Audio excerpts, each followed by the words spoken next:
97% लानाय बा first division मोननाय फरायसा फरायसुलिफोरखौ बरायनो थाखाय खाबु मोनदों। सिरि सिरि गोसो सिङाव लाजिनायबो मोनदों आं। दिनै आं थार्ड डिभिजन जानानै नोंसोरखौदि बरायनो खाबु मोनदों बा आंखौ लेंहरदों। दा मोननैबो आंनाव मोनसे साननाय फैदों आरो फिलिं। आंथ' दिनै थार्ड डिभिजनसो, खिन्थु आं दिनै डिस्टिंसन लाखिनाय मानसिफोरखौ बरायनो थाखाय लेंहरजालायलायदों। बे मोनसे साननो गोनां बिराद बाथ्रा आरो। दा जेखियानो जाया, सिगाङाव बिबुंथिगिरिफ्रा गोबां बुंलांबाय जोंनि बर' बिजोंनि सोमोन्दै, जोंनि स्कुलनि सोमोन्दै, रांखावरिनि सोमोन्दै, माबायदि फरायनांगौ, माबायदि लाइफआव साक्सेस जानांगौ बेफोरनि सोमोन्दै बुंलांबाय। आरो एमएलए सार, स्पेसियेलि एमएलए सार, एमसिएलए सार बिथांमोना बुंलांबाय 5,000 फैसा होजोबगोन। सोरबा सोरबाथ' बिराद खुसि जानानै दं जानो हागौ, आंहा मबाइल बायनो मोनसिगोन। नंगौना नङा? कलेजाव एडमिसन लायोबा मबाइल बायनो मोनसिगोन, बा बिउटि पार्लाराव थांनो मोनसिगोन सिख्लाफ्रा। आरो जोंना दाख्लैसो सीएम सारा जोंना मोनसे स्पिच होबावदों। गासिबो माने फरायसा फरायसुलि जा फार्स्ट डिभिजन मोनदों, मेट्रिक पास जाग्राफोरनोबो स्कुटि होगोन। दा बिदिबाथ' बिराद मोजां, नोंसोरनि थाखाय स्कुटिबो मोनगोन, प्लास एमएलए एमसिएलए सारमोनाथ' फैसा होगोन, बेजों मबाइल बा स्कुटि मोनगोन। सेंग्राफ्रा साननो हागौ जोंहा जेबो मोननाय नङा, बाइक गैया मा गैया, सिख्लाफोरनोल' होदों। दा बेफोरबायदि साननायबो जानो हागौ नोंसोरनाव। जायखिजायानो बेफोर बेलेग खोथा, आंनि बुंनांगौनि बाहेरायाव खोथा। जायखिजाया एमएलए सार बुंनायखाय आं नोंथांमोनखौ ओरैनो बुंबाय। दा आंखौ बर' बिजोंजों फरायनायखाय आंखौ दिनै बाव लेंनानै लाबोदों। आरो एमएलए सारा दहाय सिगाङाव गावनि बुंनायाव बुंदों आंनि पार्सनेल एक्सपिरियेन्सखौ जाहाथे नोंथांमोननि सिगाङावहाय फोरमायनानै होयो, जाहाथे नोंथांमोना बेनिफ्राय थुलुंगा मोनो। बेनिखायनो आंनि पार्सनेल एक्सपिरियेन्स, आं माबायदि फरायनानै दिनै आं एपिएससि पास जानानै दिनै बर्थमान माने भिडिअ कर्सखौ आवग्रिनानै दं, बेनि सोमोन्दै आं नोंसोरनो बुंग्रोगोन। बेनि उनाव आं नोंसोरखौ पार्सनेलि जेनेबा केरियारखौ माबायदि चुज खालामनांगौ, थांखिखौ माबायदि थिग खालामनांगौ बेनि सायाव बुंगोन। आरो माबोरै जोङो लाइफआव साक्सेस जानांगौ बेफोरनि सायाव बुंगोन। दा आंनि पार्सनेल लाइफ एक्सपिरियेन्सखौ आं नोंसोरनि सिगाङाव फोरमायनो लुबैदों। सिगाङावनो गोबाङानो मोनथिबायबो जानो हागौ, इउटुबाव नुदोंबो जानो हागौ, बा फेसबुकाव नुदों जानो हागौ। दा सोरबा मोनथियाखैबो जानो हागौ। बेनिखायनो आं दिनै आंनि पार्सनेल एक्सपिरियेन्सखौ बुंगोन। आंनि जोनोमा जाहैबाय क'क्राझार डिस्ट्रिक्टनि कुसुगाव होननाय पुलिस स्टेसननि आन्डाराव फरेस्ट भिलेज, रानिपुर फरेस्ट भिलेजाव आं जोनोम मोनदोंमोन। बे फरेस्ट भिलेजाव जोंना मोनसे स्कुल दंमोन जोंनि गामियाव। बे स्कुला भेन्सार स्कुलमोन, माने गभर्नमेन्ट स्कुल नङामोन आरो। बे स्कुलाव आङो फरायनानैहाय आङो हाइ स्कुलखौहाय आङो जलायस्रि होननाय हाइ स्कुलाव फरायहैदों। बे स्कुलाबो बै समाव माने भेन्सार स्कुलमोन। 2013आवसो बे स्कुला माने प्रभिन्सियेलाइज जादों। बे समाव जोंनि माने स्कुलनि क्वालिटिफ्रा जोबोद गाज्रिमोन। बुंनो थाङोब्ला नोंसोरथ' आंनिफ्राय बिराद एडभान्स लेभेलाव फरायनाय गथ'फोर। दिनै जोंनि समाव प्राइभेट इनस्टिटिउसनफ्रानो गैयामोन, इउएन एकाडेमिफ्रा गासिबो जायगायाव गैयामोन। दिनै नोंसोर इउएन एकाडेमियाव फरायलायनो मोनदों। जोंनि थाखाय बेफोरबायदि सुबिदा गैयामोन, बा रांखावरिबो जोंनि थाखाय जोंनि न'खराव गैयामोन। प्राइभेट स्कुलाव हगारनो हालायलायनाय बेफोरबायदि सुबिदा जों मोनाखै। दा आङो बे एलपि स्कुलाव फरायनानै, जलायस्रि हाइ स्कुलाव फरायनानै आङो मेट्रिकखौ जेब्ला होदों, जोंनि समाव जोङो 30 जन ना बेसेबांबा स्टुडेन्ट दंमोन। बेनि गेजेराव जोङो 6 जनल' पास जादोंमोन। दाथ' बाव 100% माने स्टुडेन्टफ्रानो गासिबो पास जाजोबदों। सोरबा थार्ड डिभिसनानो गैया। बुंनो थाङोब्ला जोंनि स्कुला बे स्कुलजों कम्पेयारानो खालायजाया। सेकेन्ड डिभिसनानो सासेबो गैयामोन जोंनि जायगायाव। आं फरायनाय स्कुलाव गासिबो थार्ड डिभिसन, 40% आंनो टपारमोन।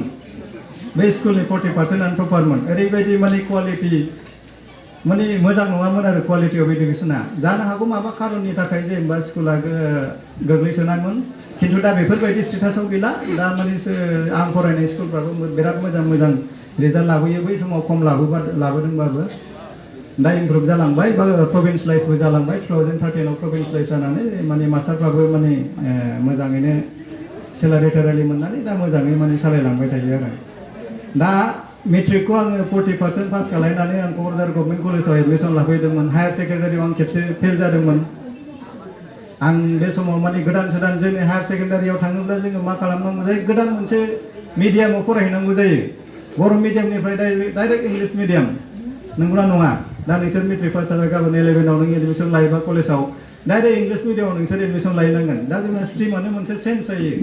दा जोंनि थाखाय बे मोनसे चेलेन्जिं मोनसे फेस जायो आरो बर' बिजोंजों फरायग्रा स्टुडेन्टफोरनि थाखाय थेवबाबो आं आंनि नाजानायखौ गाराखै फेल जादोंबाबो आङो नाजाफिननानै आङो हायार सेकेन्डारिखौ आं 50% लाखिनानै आं सेकेन्ड डिभिजन पास जादों बेनिफ्राय आङो ग्रेजुवेसनखौ आङो बर' इक'नमिक्सआव मेजर लानानै माने सेकेन्ड डिभिजन 55% लाखिनानै आङो जोंनि क'क्राझार गभर्नमेन्ट कलेजावनो हाइएस्ट मार्क्स मोनदों आं बे समाव क'क्राझार गभर्नमेन्ट कलेजावनो इक'नमिक्स डिपार्टमेन्टआव 55 मार्क्सआनो सबसे हाइएस्ट बे समाव इक'नमिक्स माने डिपार्टमेन्टआव मार्क्सफोरखौ बांद्राय होआ आरो बे समाव आङो मोनसे बिराद गामि गोथौनिफ्राय फैनानै क'क्राझार गभर्नमेन्ट कलेज बायदियाव आङो मोनसे डिपार्टमेन्टनि टपार जालायनो हादों बे समाव आं गावखौनो गाव बिराद गोग्गानाय मोनलायबाय आरो नंगौ थेवबा माने आं खस्थ' खालायदों बा आंनि बिमा बिफा बा बिदामोना आंखौ जेनेबा बे समनिफ्राय बांसिन सापर्ट होनो गोसो जाबाय आरो बेनिफ्राय आङो गुवाहाटी इउनिभार्सिटियाव एडमिसन लाबाय इक'नमिक्सआव मास्टार डिग्री खिन्थु आं गुवाहाटी इउनिभार्सिटियाव माखासे खारननि थाखाय बेक टेक थानायनि थाखाय आङो कमप्लिट खालायाखिसै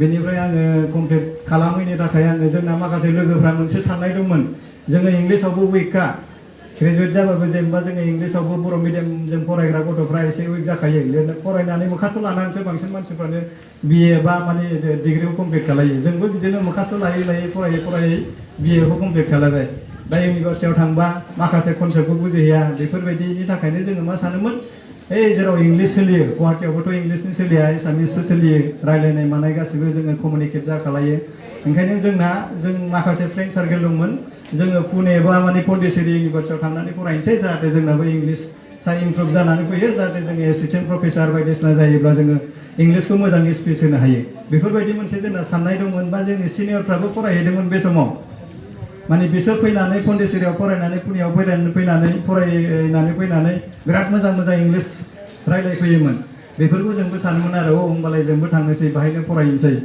होननानै ओमफ्राय जोङो आं बिदिनो माने एन्ट्रेन्स होबाय पन्डिचेरि इउनिभार्सिटियाव इक'नमिक्सआव मास्टार डिग्री फरायनो थाखाय एन्ट्रेन्स होबाय एन्ट्रेन्सआव पास जाबाय फरायहैबाय एन्ट्रेन्सआव फरायनानै मास्टार डिग्रीखौबो आं मोजाङैनो खालामनानै फैबाय फार्स्ट डिभिजन 75% मास्टार डिग्री आं कमप्लिट खालामनानै फैबाय बे समाव आंनि फरायनायनि दोहौआ बांलांनायनिफ्राय बांलांगासिनो थादोंमोन माने नाजानाया दा बेनि थाखायनो आं मोजां पारफरमेन्सबो लाखिनो हादों जा बर'फोर थांदों बेफोरनि गेजेराव आं साबसिन मोजां रिजाल्ट दिहुननो हादोंमोन पन्डिचेरियाव बेनिफ्राय आङो पन्डिचेरियाव माखासे लोगो मोननानै माने सिभिल सार्भिसनि सोमोन्दै आङो माखासे आइडिया मोनबाय इउपिएससि प्रिपारेसन खालामनो थाखाय दिल्लीयाव थांनो थाखाय जोङो थियारि जादोंमोन खिन्थु माखासे खारननि थाखाय आं दिल्लीयाव माने प्रिपारेसन खालामनो थाखाय बे बोसोराव कमप्लिट जानानै थांनो हायाखै बेनिफ्राय आङो थाखा फैसा माने फेमिलियाव एथ' गैयामोन दिल्लीयाव एडमिसन लानो थाङोब्ला नोङो 1 लाखआनो मिनिमाम एडमिसन फिसखा आरो नोङो थानाय जानाय मासाव 20,000 नोङो गारखानांगोन माने भारा थागोन मा थागोन जानाय लोंनाय मासाव 20,000 प्लास नोङो एडमिसनानो 1 लाख 1.5 लाख थांखायो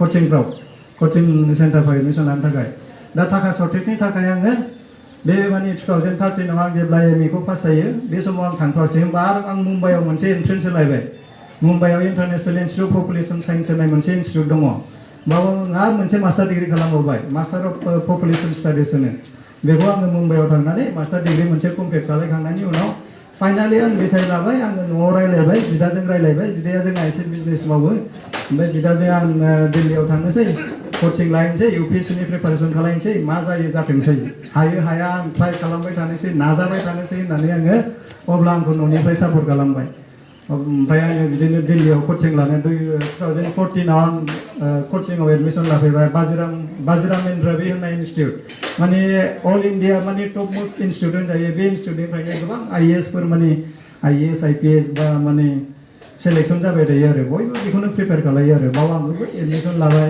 फरायबाय जेब्ला आं इउपिएससिनि कचिं लादों बे समावथ' आंथ' आन्दायबाय आंथ' हायार सेकेन्डारिफोरखौ मोजां फरायलाङाखै बेसिक कनसेप्टआथ' हायार सेकेन्डारिफ्रावसो थायो नोङो आर्ट्स मेनानो इउपिएससि प्रिपारेसन खालामनो थाङोबा आर्ट्सआसो इम्परटेन्ट हिउमेनिटिस बेकग्राउन्डआसो इम्परटेन्ट नोङो बाव साइन्सनि माने वेटेजआ बिराद खम economics history geography political science environment art and culture बेफोरखौसो जोङो फरायनांगौ जायो दा आंथ' हायार सेकेन्डारिखौ मोजांखौनो फरायलाङाखै बाव आङो जा माने आन्दायहैबाय कचिं क्लासाव थांबाबो माने बुजिहैनोनो नागिरा आरो मा बुजायदों माने आइडियाखौनो मोननो नागिरा थेवब्लाबो आं लासै लासै माने लोगोफोरजों रायलायै मालायै कचिं क्लासखौ गोसो होनानै लेखा फरायबाय माने बिराद लेखा फरायदों जोङो माने